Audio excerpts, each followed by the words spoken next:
नमस्कार, म चाहिँ गौरी मल्ल।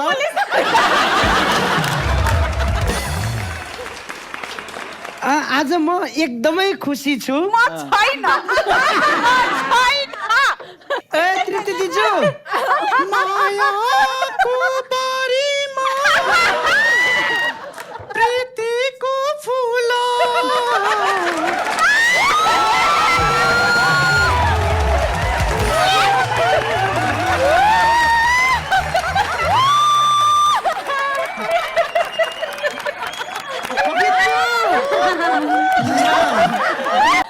सङ्गाली राखेको कुसुमेरोमा।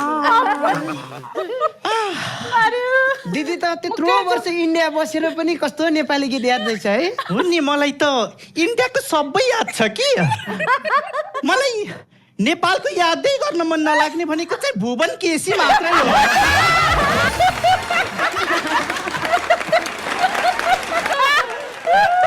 अरूको कुरा छोडिदिनु कि दिजु, बरु इन्डियाबाट के ल्याइदिनु भयो मलाई? मैले त छ नि तपाईँलाई इन्डियाबाट डायमन्ड ल्याइदिएको छु। यो त ढुङ्गा होइन र दिजु। नेपालीहरू पनि अचम्म लाग्छ हौ, जय किसानलाई हिरो मान्न हुने यसलाई डायमन्ड